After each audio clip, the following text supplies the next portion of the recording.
আপনিও হয়তো ফ্রিল্যান্সিং শুরু করেছেন কিন্তু ক্লায়েন্ট ম্যানেজ করতে পারছেন না। বারবার নিজের সর্বোচ্চটা দিয়ে ফ্রিল্যান্সিং শুরু করার পরেও ব্যর্থ হচ্ছে। অনেক বেশি পরিশ্রম করেও ফ্রিল্যান্সিং এ সফলতার মুখ দেখতে পাচ্ছেন না। আপনিও যদি একই প্রবলেম ফেস করে থাকেন তাহলে আজকের ভিডিওটি আপনার জন্য। ফ্রিল্যান্সিং এ 90% মানুষই ব্যর্থ হয় এবং মাত্র 10% মানুষই সফল হতে পারে। প্রপার গাইডলাইন ফলো না করলে নানা ধরনের সমস্যা হতে পারে। আজকের ভিডিওতে এই পুরো বিষয়টি আপনাদের বোঝানোর চেষ্টা করব। ফ্রিল্যান্সিং অনেকদিন যাবত আমরা এই শব্দটি শুনে আসছি। ফ্রিল্যান্সিং করে ঘরে বসে লাখ লাখ টাকা আয় করা যায়, এই বিষয়টি আমরা বিভিন্ন সময়ে সোশ্যাল মিডিয়া এবং টিভিতে বিভিন্ন নিউজে দেখেছি। যারা প্রযুক্তি সম্পর্কে খবর রাখেন এবং আত্মোন্নয়নমূলক কাজে বেশি মনোযোগী তাদের প্রায় সকলেই জীবনে কখনো না কখনো ফ্রিল্যান্সিং করার চেষ্টা করেছে। কেউ কেউ সফল হয়েছে আর বেশিরভাগ লোকজনই ব্যর্থ হয়েছে।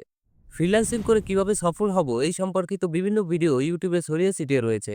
যারা ব্যর্থ ফ্রিল্যান্সার তারা এই ধরনের ভিডিও দেখেও নিজের উন্নতি করতে পারেনি।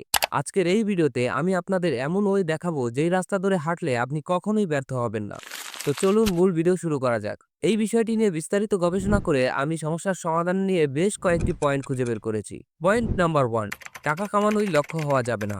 বিশ্বের যত ধনী ব্যক্তি কিংবা সফল ব্যক্তি তারা কখনোই টাকার জন্য কাজ করেনি। তারা শুধু মনোযোগ দিয়ে নিজের কাজটি করে গেছেন।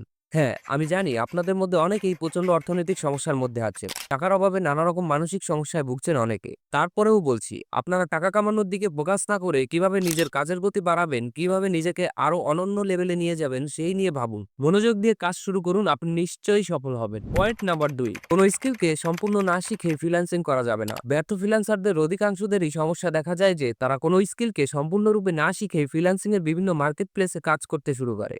মার্কেট প্লেসে প্রচুর কম্পিটিশন থাকে। এই কম্পিটিশনের বাজারে আপনি স্কিলফুল হলেও আপনার ক্লায়েন্ট ম্যানেজ করতে অনেক সময় লেগে যায় এবং সফল হতে হলে প্রচুর পরিশ্রম করতে হয়। কিন্তু সেইখানে আপনি যদি স্কিলফুল না হন তাহলে শেষ পর্যন্ত আপনাকে তো ব্যর্থ হতেই হবে। পয়েন্ট নাম্বার 3, ফ্রিল্যান্সিং শুরু করার আগে নিজের কমিউনিকেশন স্কিলকে উন্নত করতে হবে। ফ্রিল্যান্সিং শুরু করার আগে অবশ্যই আপনাকে নিজের কমিউনিকেশন স্কিলকে উন্নত করতে হবে।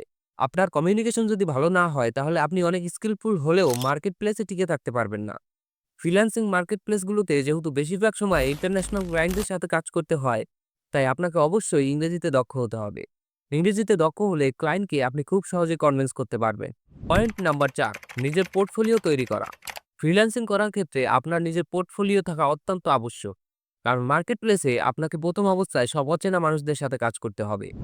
তখন ক্লায়েন্ট আপনার পূর্বের কোনো কাজ দেখতে চাইলে আপনার যদি পোর্টফোলিও তৈরি করা থাকে তাহলে খুব সহজেই কয়েকটি উদাহরণ দেখাতে পারবে, যা ক্লায়েন্টকে কনভিন্স করার ক্ষেত্রে অনেক হেল্পফুল হবে।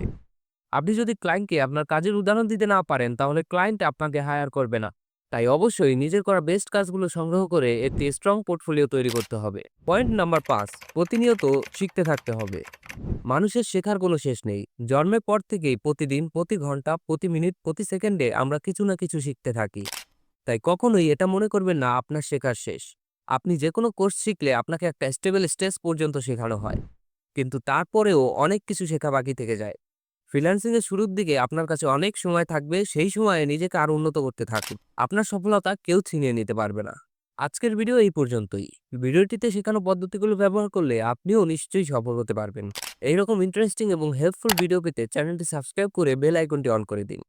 এআই এর যুগে কিভাবে নিজের স্কিলকে কাজে লাগিয়ে 1000 গুণ বেশি ইনকাম করতে পারবেন সেই সম্পর্কিত ভিডিও স্ক্রিনে দেওয়া হলো।